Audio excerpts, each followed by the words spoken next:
Berikutnya, Perdana Menteri Israel Benjamin Netanyahu menyatakan bahwa dirinya tidak akan menerima rencana gencatan senjata apapun yang berpotensi membahayakan keamanan Israel.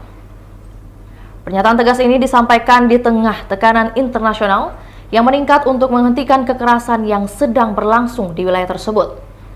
Dalam sebuah konferensi pers di Yerusalem, Netanyahu menegaskan bahwa prioritas utama pemerintahnya adalah melindungi warga Israel dan memastikan bahwa setiap perjanjian gencatan senjata harus menjamin keamanan jangka panjang negara tersebut. Pernyataan ini datang setelah serangkaian serangan baru-baru ini yang meningkatkan ketegangan di kawasan tersebut. Netanyahu menekankan bahwa Israel berhak membela diri dan akan terus melakukan tindakan yang diperlukan untuk melindungi warganya dari ancaman. Netanyahu juga mengkritik beberapa proposal gencatan senjata yang dianggapnya tidak memadai dalam menghadapi ancaman yang nyata dari kelompok-kelompok bersenjata di wilayah tersebut.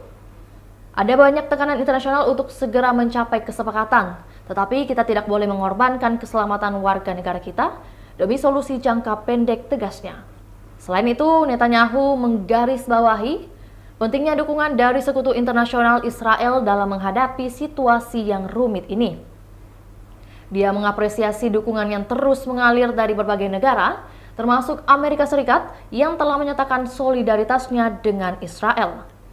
Dalam beberapa minggu ke depan, pemerintah Israel diperkirakan akan terus berdiskusi dengan mitra internasionalnya untuk mencari solusi yang dapat menjamin perdamaian sekaligus mempertahankan keamanan nasional. Netanyahu menegaskan bahwa Israel tetap berkomitmen pada proses perdamaian, tetapi tidak akan berkompromi pada aspek keamanan. ישראל, ומתוך אחריות לאומית, אינני מוכן להסכים לדרישות אלה.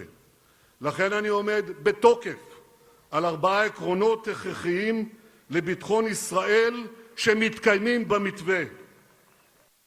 Download Tribun X sekarang, menghadirkan lokal menjadi Indonesia.